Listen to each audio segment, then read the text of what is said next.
Assalamualaikum warahmatullahi wabarakatuh. Alhamdulillah. Alhamdulillahilladzi arsala rasulahu bil huda wa dinil haqq liyudhhirahu 'ala ad-dini kullihi wa kafa billahi shahida. Asyhadu an la ilaha illallah wahdahu la syarika lah wa asyhadu anna Muhammadan 'abduhu wa rasuluhu la nabiyya wa la rasula ba'da. Allahumma salli wa sallim wa barik ala nabiyyina Muhammadin sallallahu alaihi wasallam wa ala alihi wa ashabihi wa man tabi'ahum bi ihsanin ila yaumil qiyamah, tsumma ba'd. Ayyuhal hadirun jamaah Masjid Al-Emar yang Allah rahmati dan juga muliakan. Alhamdulillah, bersyukur kepada Allah Subhanahu wa taala. Senang saya bisa hadir di hari ini untuk bisa melanjutkan pembahasan yang sangat penting untuk kita ketahui, yaitu Sirah Nabawiyah, dan kita ambil rujukannya dari kitab Ar-Rahiqul Makhtum karya Syekh Safiyur Rahman Al-Mubarakfuri rahimahullah ta'ala. Insyaallah hari ini kita akan bahas tentang kelahiran Nabi SAW dan juga masa-masa jahiliyah. Sebelum itu, ya, ini mengingatkan kembali karena sudah cukup lama ya kita tidak bahas sirah. Saya nggak tahu kalau di sini masih tetap bahas sirah atau enggak. Masih tetap ya. Tapi ini mengingatkan kembali bahwasanya sirah nabawiyah ini adalah madah yang penting, mata pelajaran yang penting untuk kita, dan juga salah satu ilmu keislaman yang kerap kali dikesampingkan oleh sebagian kaum muslimin. Ya. Padahal dari sirah nabawiyah ini kita bisa berdalil, ya, dengan manhaj yang benar, dengan thariqah yang benar, ya, tentang agama kita yang Allah Subhanahu wa taala muliakan ini. Ya. Salah satu contohnya adalah kita tahu bahwasanya ada orang-orang yang mereka menganggap bahwa hadis ahad itu tidak bisa dijadikan dalil. Betul ya? Ada sebagian orang yang menganggap kalau hadis ahad ini tidak bisa dijadikan hujjah. Ya. Bagaimana membantah pemahaman ini? Ya. Padahal hadis ahad ini adalah hadis yang sahih. Tapi bagi orang ini, dia tidak mau mengambil hadis ahad walaupun hadis ahad itu sahih. Dikarenakan hadis itu cuma satu. Ya. Mereka mengatakan bahwasanya ini ghalabatul dhann, dipenuhi dengan berbagai macam prasangka. Karena kalau satu orang saja yang menyampaikan, ini bisa jadi benar, bisa jadi salah. Tidak ada pihak yang membenarkan. Karena bisa jadi salah, gitu ya. Karena ini cuma satu. Kayak misalkan ada satu orang yang datang kepada kita, oh di belakang kebakaran. Ya, apalagi musim hujan seperti saat ini misalnya. Tentu kita menjadi ragu karena menyampaikan satu orang. Bagaimana kalau misalkan ada 10 orang yang menyampaikan di belakang ada kebakaran? Tentu tidak kita ragukan karena ada 10 orang, gitu ya. Tapi apakah kalau seperti itu bisa dijadikan dalil dalam beragama kita? Apakah kita kalau banyak orang yang menyampaikan ini baru kita percaya? Kalau banyak sanadnya, jalur riwayatnya, banyak perawinya dalam satu turuk, ya, dalam satu periwayatan, maka baru kita percayai itu bisa dijadikan hujjah atau bagaimana? Ya. Salah satu cara membantah yang paling mudah, kita tidak perlu banyak menghafal hadis, banyak menghafal qaul para ulama, adalah dengan mempelajari sirah nabawiyah. Ya. Di antaranya adalah cara membantahnya mudah. Nabi SAW ketika mengutus seseorang ke Madinah untuk berdakwah, itu satu orang atau banyak orang? Satu orang, cukup satu sahabat. Siapa namanya? Mus'ab bin Umair. Cukup mengutus Mus'ab bin Umair. Ya. Berarti pemahaman tadi kalau hadis ahad ini ditolak hujahnya berarti batal. Kenapa? Karena kalau misalkan syariat ini menetapkan yang meriwayatkan atau menyampaikan hadis itu harus banyak orang, berarti Nabi Shallallahu Alaihi Wasallam tidak menerapkan syariat ini. Ya, berarti hadis yang disampaikan Mus'ab bin Umair kepada penduduk Madinah semuanya adalah hadis yang tidak bisa dipercaya karena yang menyampaikan cuma Mus'ab. Ya. Begitu juga ketika mengutus orang di Yaman, ke Yaman. Siapa yang diutus? Cuma satu orang, Mu'adz bin Jabal. Ya. Tapi itu saja cukup untuk menjadikan hujjah, menyampaikan sabda-sabda Nabi Shallallahu Alaihi Wasallam. Dari sini saja, dari surah Nabawiyah kita bisa berdalil. Nanti tentu banyak sekali ya dalil-dalil yang bisa kita tetapkan dengan perantaraan mempelajari surah Nabawiyah. Baik ikhwan fillah azanillahu wa iyyakum. Kita akan mempelajari pertama kali itu adalah tentang kelahiran Nabi sallallahu alaihi wasallam. Ya. Nabi sallallahu alaihi wasallam di sini disebutkan bahwasanya beliau lahir pada hari Senin. Ya. Pada tanggal 9 Rabiul Awal tahun Gajah. Jadi menurut penelusuran dan penelitian, ya, apa bahasa ada istiqra wa tatabbu gitu ya. Dari Syekh Sofiyur Rahman dan juga timnya, ternyata ketika diteliti Nabi Shallallahu Alaihi Wasallam itu lahir bukan pada tanggal 12-nya. Karena kalau diurutkan, mereka semua sepakat kalau Nabi itu lahir dan meninggal dunia pada hari Senin. Ya, walaupun nanti khilaf pada yang lainnya. Tapi pada hari Senin mereka sepakat kelahiran Nabi Shallallahu Alaihi Wasallam. Namun waktu itu belum ada peredaran tanggal. Pada masa Nabi dilahirkan, itu masyarakat Arab tidak terbiasa menghitung hari dengan tanggal, dengan jumlah hari.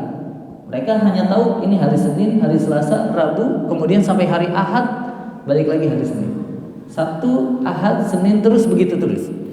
Tidak ada penanggalan, tidak ada penetapan tahun. Sehingga bagi para ulama mutaakhirin yang sekarang yang menentukan penetapan tanggal ini banyak khilaf para ulama.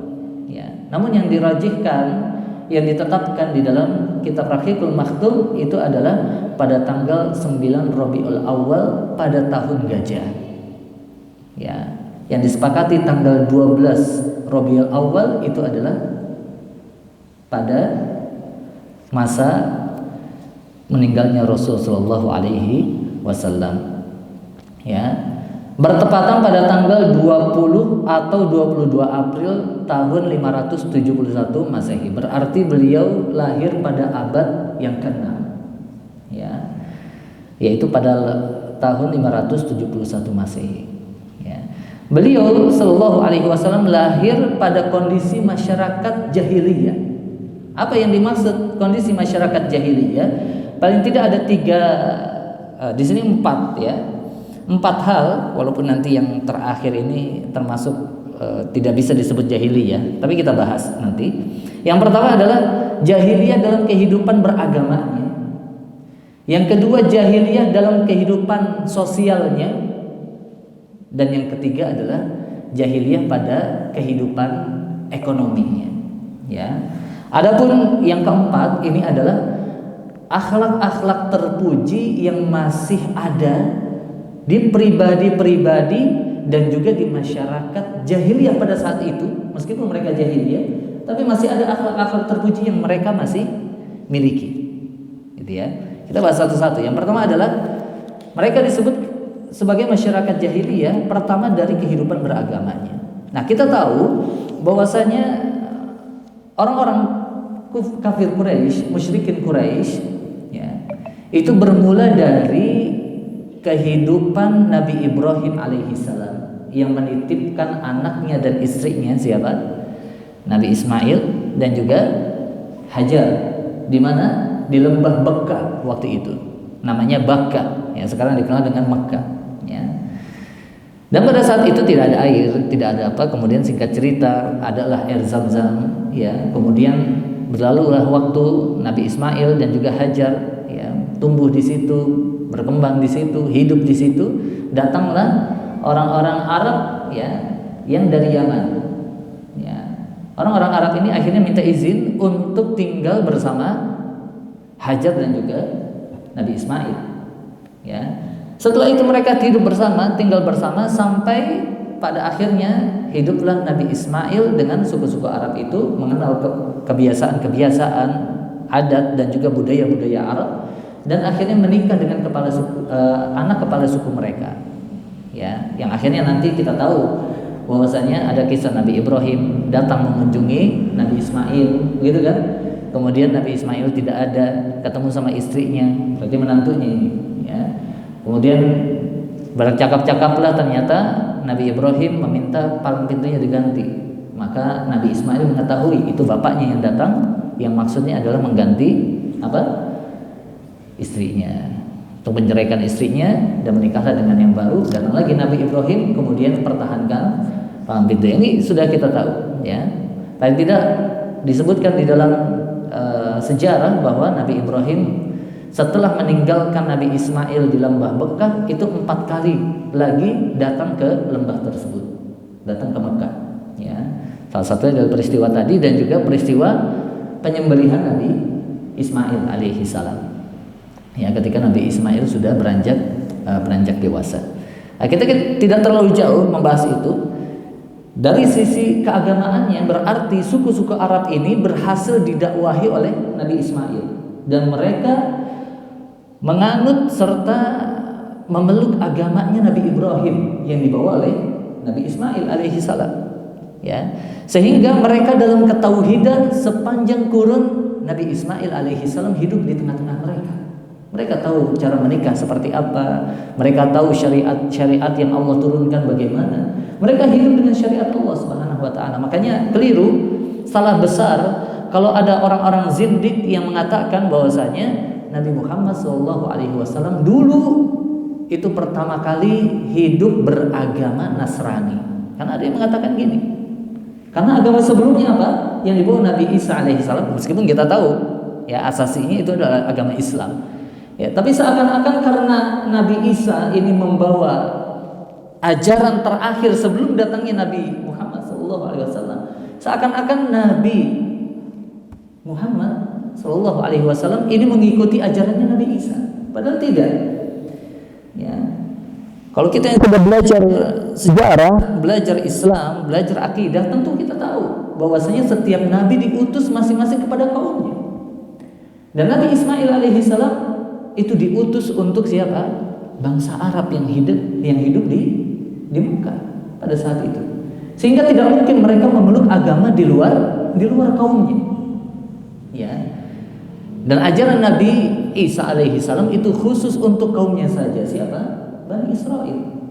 Ya. Karena memang nabi-nabi yang diutus oleh Allah Subhanahu wa taala diceritakan di dalam Al-Qur'an itu kebanyakan adalah nabi-nabi dari kalangan Bani Israel. Dari 124.000 nabi yang Allah utus, itu Allah cuma menyebutkan sebagiannya saja, dan kebanyakan nabi Bani Israel. Sehingga seakan-akan kita mengira bahwasanya ajaran-ajaran itu sambung menyambung. Tidak. Ajaran nabi itu sesuai dengan kaumnya masing-masing pada saat itu. Tidak mujmal seperti sekarang. Ya, seperti Nabi SAW yang ajarannya itu harus diikuti oleh seluruh umat manusia. Dahulu tidak. Setiap nabi itu di kaumnya masing-masing. Ya, jadi tidak ada istilah menyeberang agamanya, tidak. Ya, masing-masing punya pendidikan, punya tadrib, punya pengajaran dari nabi yang berbeda-beda. Ya, sehingga ini salah besar kalau ada yang menganggap Nabi Muhammad SAW itu lahir dalam keadaan beragama Nasrani. Ini salah. Ya. Dan Nabi berarti hidup beragama dengan agamanya Nabi Ibrahim alaihissalam. Semenjak beliau lahir sampai beliau nanti wafat. Ya, barulah beliau dikarunia oleh Allah Subhanahu wa taala di akhir kehidupannya dengan syariah yang baru. Baik, ikhwanu fiddin azanillahu wa iyyakum, ya. Kehidupan beragama orang-orang Arab, ya, keturunan Nabi Ismail alaihissalam. Jadi Quraisy ini keturunan Nabi Ismail. Ya, seluruhnya adalah keturunan Nabi Ismail alaihissalam. Mereka hidup beragama dengan agama Islam, dengan agama yang dibawa Nabi Ibrahim oleh Nabi Ismail alaihissalam, sampai muncullah seseorang yang bernama Amr bin Luhai, pemimpin Bani Khuza'ah. Amr bin Luhai. Amr bin Luhai ini adalah orang yang sangat dikenal sebagai orang yang religius, ya, orang yang paling dermawan di antara mereka. Makanya banyak diikuti oleh orang-orang Quraisy pada saat itu. Dia pernah singgah di Syam, kemudian dia melihat orang-orang Syam. Orang Syam ini juga termasuk negeri, Syam ini negeri yang banyak diutus Nabi. Sehingga dia menyangka, oh beginilah caranya beribadah. Ya, karena lebih banyak Nabi yang diutus di sana. Ya. Maka dia melihat ternyata orang-orang Syam ini adalah orang-orang yang menyembah berhala-berhala, dan mereka kelihatannya khusyuk sekali ketika menyembah berhala. Ya, maka dibawalah singkat cerita berhala itu ke negeri Mekah, dan akhirnya mulai pada saat itu Mekah dihujani oleh berhala-berhala yang cukup banyak. Ya, bahkan sampai zaman Nabi SAW, ya, itu negeri Syam sampai zaman Nabi itu betul-betul dianggap sebagai negeri yang penuh dengan nuansa religius, negeri yang banyak didatangkan nabi-nabi, dan juga negeri yang banyak ulamanya. Ya, makanya kan nanti ada kisah sahabat itu pulang dari Syam itu bersujud kepada Nabi, kan begitu kisahnya. Kemudian Nabi mengangkat, kenapa engkau begitu? Ya, karena aku lihat mereka orang-orang Syam, ya, itu mereka sujud kepada pendeta-pendeta mereka. Ya, engkau adalah nabi yang lebih mulia dibandingkan pendeta-pendeta mereka yang berdusta, maka aku pun juga harus lebih memuliakan engkau. Maka Nabi melarang hal tersebut dengan mengatakan, kalau aku boleh memerintahkan seseorang untuk sujud kepada orang lain, maka aku perintahkan seorang istri sujud kepada suaminya. Ya, karena saking besarnya hak suami. Ya, jadi itu sampai segitunya. Ya, sampai di zaman Nabi saja masih dianggap negeri yang penuh dengan nuansa religius. Begitulah sampai akhirnya seluruh Mekah itu dipenuhi dengan berhala-berhala. Sampai di Fathu Mekah nanti kurang lebih ada 360 berhala yang dihancurkan oleh Nabi Shallallahu Alaihi Wasallam. Jadi bisa kebayang, Pak.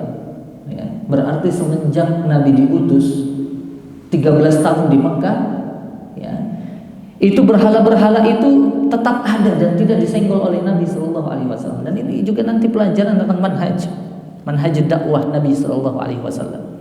Ya, padahal berhala itu kita tahu, berhala itu kesyirikan, kemungkaran, dan tidak ada cara menolak kemungkaran yang paling besar kecuali menyingkirkannya. Nabi tidak menyingkirkan itu semua. Nabi tetap sholat di samping berhala-berhala tersebut. Ya. Menghadapkan wajahnya ke Ka'bah yang pada saat itu masih kiblatnya ke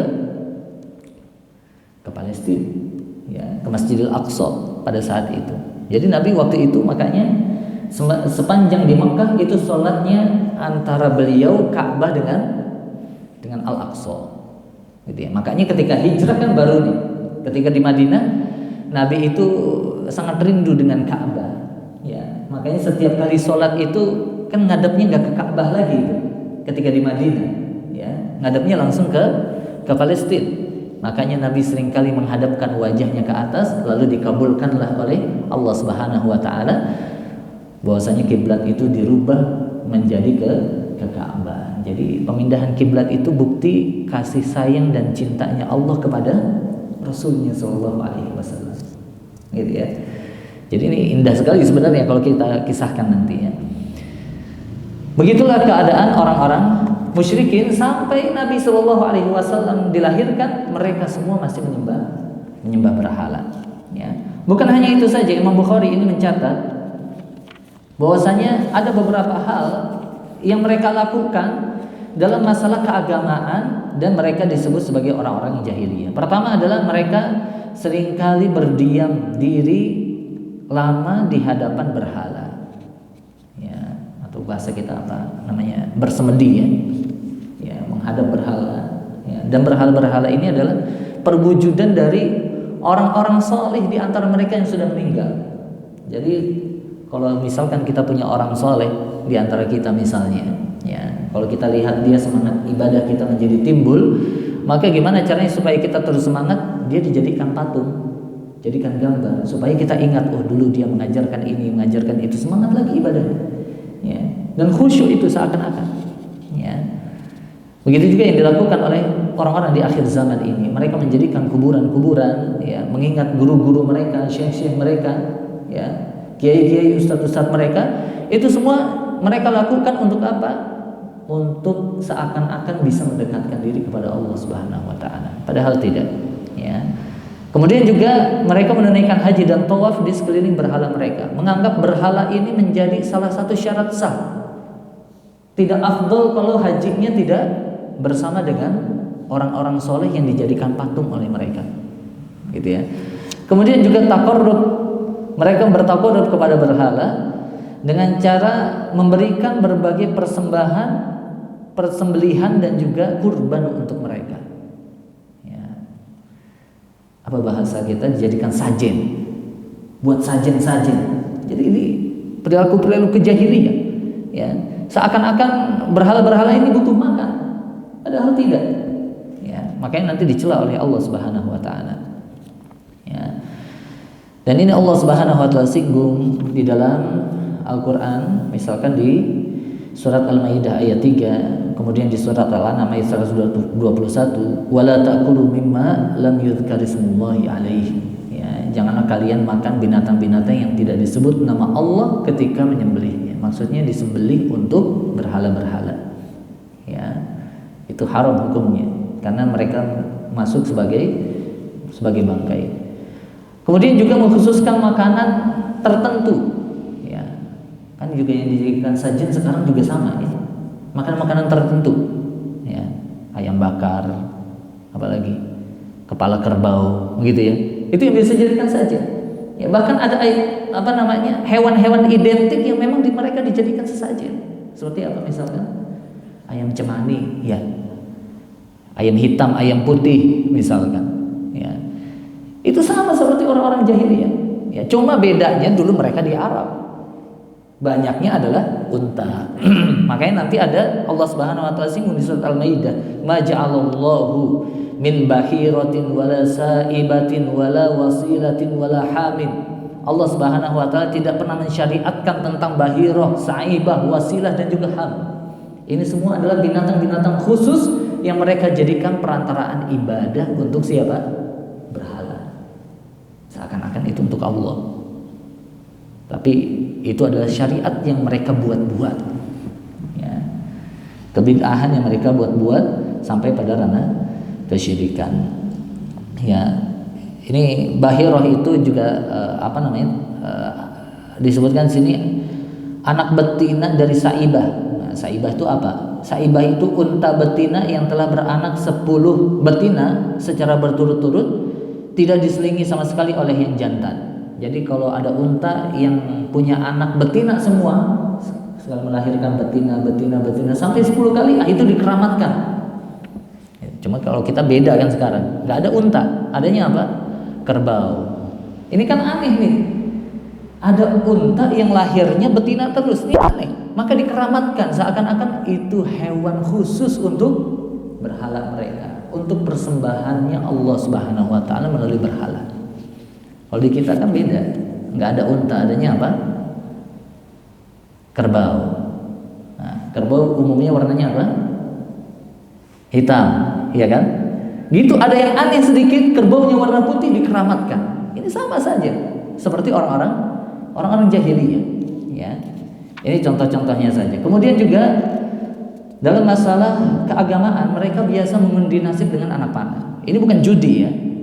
Ini nasib mereka diundi dengan anak panah, ya, yaitu azlam yang nanti Allah Subhanahu wa taala haramkan, ya. Jadi menetapkan nasib mereka berdasarkan undian ini nggak boleh, perilaku jahiliyah, ya. Nanti diundi, kalau misalkan yang keluar adalah kata-kata na'am, iya, ya, atau boleh, baru mereka melaksanakan apa yang menjadi hajat mereka. Saya mau nikah nih, gimana ya? Dikocok dulu, yang keluar adalah iya, maka baru dia mengadakan hajatan pernikahan, atau dia mau safar, atau dia mana, ya. Ini kan sama saja. Bagaimana kalau sekarang orang-orang itu menentukan pernikahan itu dengan tanggal, kode, angka tertentu yang dianggap sial, yang dianggap beruntung. Kalau beruntung dia laksanakan, kalau dianggap sial dia tolak. Kan begitu. Ini sama jahiliyah, ya. Mau menikah dihitung dulu tanggal berapa mas, ya. Tanggal 2 saya lahirnya. Mbak tanggal berapa mbak? Ya, saya tanggal 12. ya, dihitung-hitung ternyata ini genap, maka boleh beruntung. Kalau ganjil, ini menjadikan ukuran-ukuran tertentu, angka-angka tertentu. Ya, ini sama saja dengan azlam, mengundi nasib dengan anak panah. Ya. Belum lagi hal-hal yang lain, ya, yang mereka jadikan perkara-perkara baru di dalam agama mereka. Ya. Kemudian juga mereka akrab dengan kahin wal a'raf, ya, dukun dan juga tukang ramal. Kan nanti mungkin pekan berikutnya ya, atau pertemuan berikutnya kita bahas tentang bagaimana lahirnya Abdullah itu juga diinisiasi dengan kahin, dengan dukun. Ayahnya Nabi Shallallahu Alaihi Wasallam, gitu ya. Itu juga sama, karena saking dekatnya mereka, apa-apa tanya ke dukun. Mobil hilang, tanya ke dukun. Ya. Kemudian apa lagi? Dompet hilang, tanya ke dukun. Di mana ini? Nah, terawang ternyata ada di Wonosobo. Ini ke sana dia. Ya. Padahal dompetnya jatuhnya di sini di Jakarta. Dicarinya di sana. Ini kan nggak masuk akal. Ya. Tapi begitulah orang-orang Arab jahiliyah. Mereka ditipu seakan-akan itu adalah bagian dari agama mereka, padahal bukan. Ya. Seperti orang sekarang seakan-akan dukun itu adalah Gus, Kiai, Ustadz. Ya. Ustadz itu bisa nyari benda hilang, ya bisa. Doa-doa kemudian ada ketemu. Gitu ya. Ini jahiliyah. Maka tidak boleh seorang muslim mengikuti karakter-karakter jahiliyah seperti ini. Ya. Kemudian mereka juga percaya tiaroh. Tiaroh itu merasa pesimis, nggak beruntung dengan hewan-hewan dan juga benda-benda tertentu. Ya, kalau ada kupu-kupu masuk, wah ini bakal ada tamu, merasa beruntung mereka, gitu ya. Ya tiaroh. Ada juga orang yang dengar bunyi-bunyi tertentu, burung yang burung kematian misalnya, bakal ada orang yang meninggal, gitu ya. Burung gagak, perkutut. Ini namanya ada Arab jahiliyah, ya. Nah ini semua dilakukan oleh, kalau kita bahas akan sangat banyak terkait dengan kondisi religius mereka. Belum lagi kondisi sosial tadi ya. Orang-orang Arab jahiliyah itu berkasta-kasta. Ada kastanya orang-orang yang pejabat, orang punya harta, punya jabatan. Ada kastanya orang rendahan yang karyawan-karyawan biasa, gitu ya. Atau bahkan budak-budaknya mereka bisa-bisakan. Kalau wanitanya di kalangan pejabat dimuliakan, bahkan mereka rela untuk perang antar suku cuma karena wanita. Ya. Sekarang kayak gitu nggak? Cuma karena dicolek doang pacarnya, padahal pacar ini bukan istri, bukan apa. Ya. Akhirnya perang antar geng, antar kampung. Ya. Itu kalau yang kastanya tinggi. Tapi kalau yang kastanya rendah, perempuan itu dihinakan. Ya. Di sini kata Imam Bukhari ada 4 cara. Yang pertama, nikah seperti biasa ya, datang seorang laki-laki ke wanita menikah dengan walinya. Kemudian akhirnya menikahlah dia dengan anak walinya. Kemudian yang kedua adalah ini yang aneh ya. Laki-laki akan berkata pada istrinya setelah suci dari haid, datanglah ke rumah si fulan ya, kemudian bergaullah dengannya, maka ditunggulah sampai dibuahi. Ketika sudah dibuahi, maka dia menetapkan anak itu sebagai anaknya. Ini kalau yang kita sebut perbaikan keturunan. Ya, saya kan jelek nih, ya, nanti juga jelek, gitu kan? Ya, gimana caranya supaya bagus ya? Zina sama orang yang punya jabatan bagus, mudah-mudahan rezekinya ngalir, begitu. Ini anggapan-anggapan jahiliyah. Ya, nggak boleh seperti ini. Kemudian juga berkumpul laki-laki di bawah 10 orang kepada seorang wanita, digaulilah wanita itu, ya, secara bergantian. Entah di satu waktu atau di lain waktu. Kemudian wanita itu akan menetapkan ini adalah anak engkau. Gitu ya. Ini waliyadzubillah. Kalau kita perhatikan, bukankah, mohon maaf ya, kalau realita, gaya-gaya pacaran bukannya kayak begini. Mesti digauli pacaran, berantem, pindah lagi pacarnya dengan yang lain, digauli lagi, senang-senang, pindah lagi. Dia digauli oleh banyak pria. Kemudian setelah dia hamil, dikatakan, oh ini bukan dari saya. Ini dari pacar kamu yang dulu. Waliyatubillah. Ya, bagaimana seorang yang mengaku muslim mempraktekkan hal seperti ini? Ya. Belum lagi yang terakhir, yang keempat itu adalah berkumpul lebih dari 10 orang pria. Ini yang disebut pelacuran. Ya. Biasanya mereka menancapkan benda-benda tertentu seperti bendera putih dan lain sebagainya di depan rumahnya, pertanda semua laki-laki boleh datang ke rumah tersebut untuk menggauli wanita ini. Ya. Dan ini adalah adat-adat atau kebiasaan-kebiasaan jahiliyah. Kemudian mereka juga menikahi banyak istri. Poligaminya ini tak terbatas. Bahkan ada yang menikah sampai 100 wanita. Menikahi 100 wanita. Dan saking dilecehkannya wanita itu tidak ada batas talaknya. Jadi bisa digantung. Istri pertamanya itu ditalak. Enggak ada masa iddah, enggak ada apa. Ya. Nanti kalau kesel lagi ditalak lagi dia nggak dapat apa sampai hampir mati, meninggal dunia karena tidak dikasih nafkah, tidak apa, gitu ya. Bahkan menurut mereka kemuliaan seorang istri yang dia ditalak oleh suaminya kemudian tidak lari ke laki-laki lain sampai dia meninggal dunia. Bagaimana ini? Ya. Dan Islam datang untuk mengatur hal ini, membenahi kondisi sosial yang seperti ini. Kemudian juga mereka ini mungkin masuknya ke dalam ekonomi ya. Terbiasa dengan riba, perjudian. Riba dan juga perjudian. Ya, ini memang dari dulu di sini disebutnya penyakit masyarakat ya. Apa dulu sebutannya itu? Ya, penyakit masyarakat ya. Ya sampai sekarang kan yang sudah online juga sama. Ya.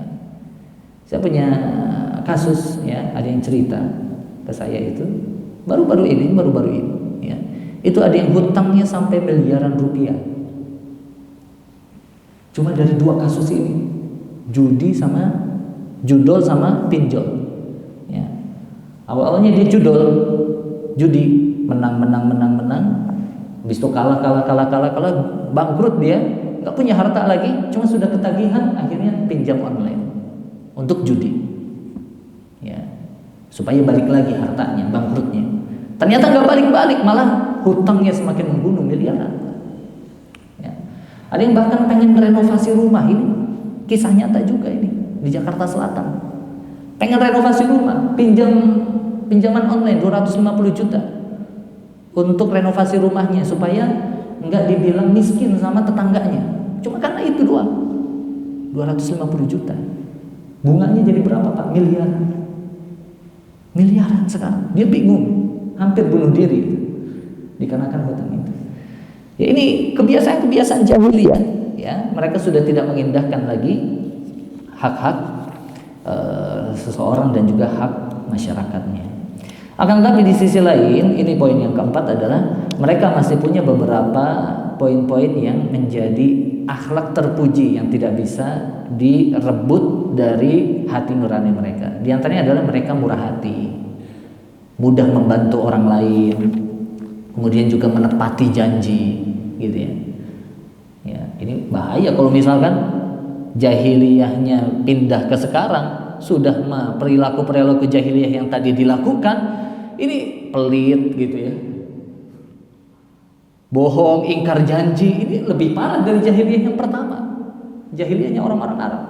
Kemudian orang Arab itu masih punya harga diri yang tinggi. Ya. Pantang menyerah, tidak mau direcehkan, gitu ya. Mereka kalau harga dirinya diinjak-injak, melawan mereka, perang. Ya, ini salah satu kebaikan mereka. Tekad yang pantang surut, meredam kemarahan. Mereka mudah sekali tersulut emosinya, tapi juga mudah memaafkan. Ya, sabar, berhati-hati, gaya hidupnya juga sederhana, begitu ya. Kalau kaya itu tidak ada yang glamor gitu, enggak.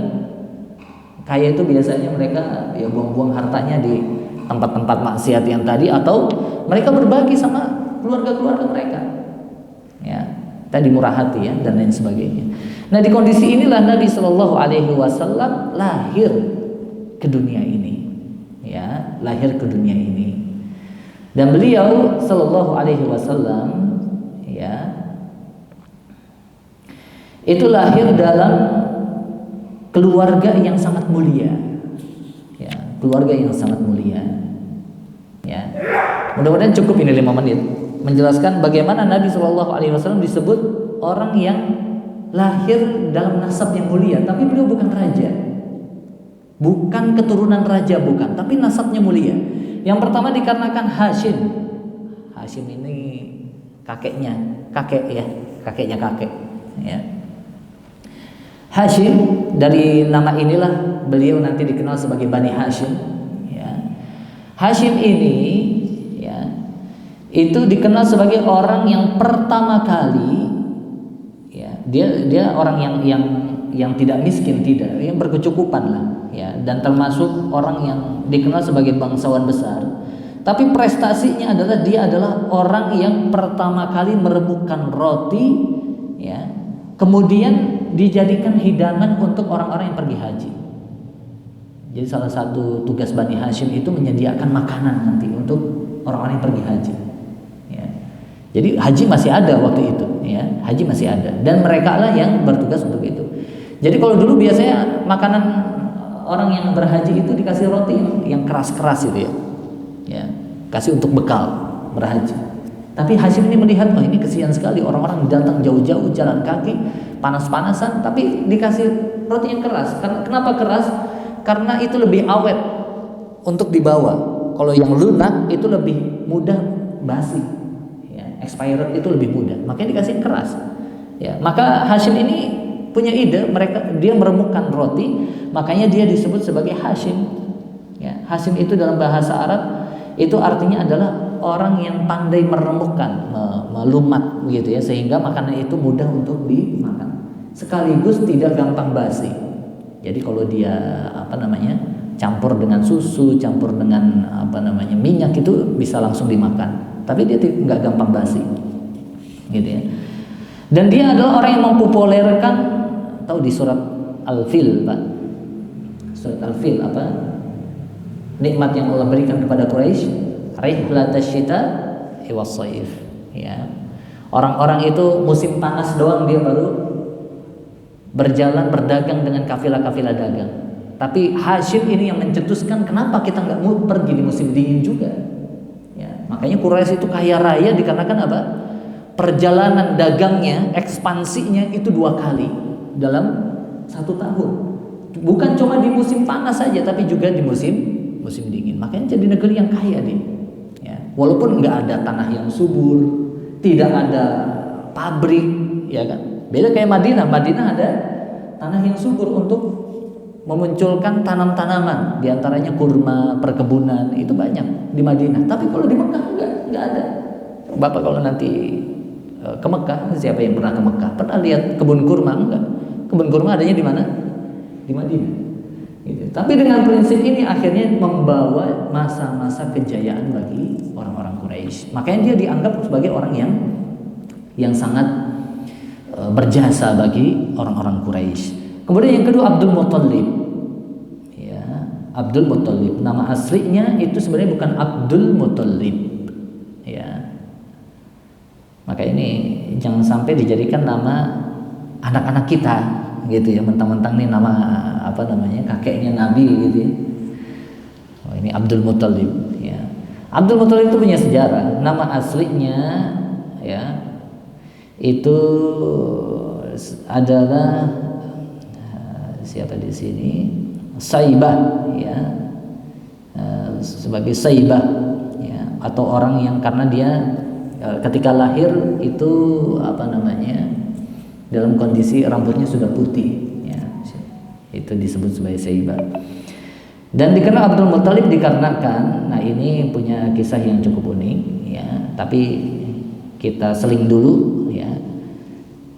Langsung ke jasanya saja. Jasanya adalah beliau pertama orang yang menjadi bukan pemimpin,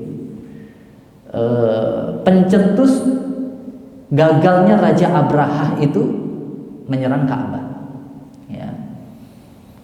Karena kisahnya sangat itu sekali, sangat berjasa sekali, sangat heroik sekali.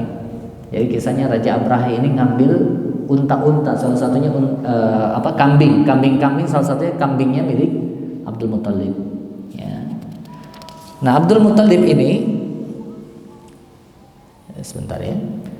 Abdul Muthalib ini akhirnya bertemu sama Raja Abraha. Engkau pemimpinnya Quraisy? Ya, saya salah satu orang yang dipandang oleh mereka. Gitu. Apakah engkau kesini untuk mencegahku menghancurkan Ka'bah? Ya, kata Abdul Muthalib. Ya, aku kesini untuk mengambil kambing-kambingku. Ya, karena kambing-kambing itu punya tuan, yaitu saya. Ya, sedangkan Ka'bah juga punya tuannya sendiri, maka tuannya lah yang akan melindungi. Ya, yaitu Allah Subhanahu wa taala. Ya. Kemudian setelah mengambil kambing-kambingnya, diremehkan oleh Abraha, ternyata engkau hanya orang yang berpandangan ekonomi saja, harta saja, gitu ya, tidak berpandangan atau menjaga tempat. Karena memang waktu itu kondisinya nggak mungkin melawan Raja Abraha. Pasukan sekuat apapun dengan pasukan bergajah nggak ada yang bisa menandinginya. Pasukan berkuda saja kalah. Akhirnya Abdul Muthalib kembali ke Ka'bah sebelum Raja Abraha masuk ke dalam kota Mekah, kemudian berdoa kepada Allah, lalu muncullah burung ababil.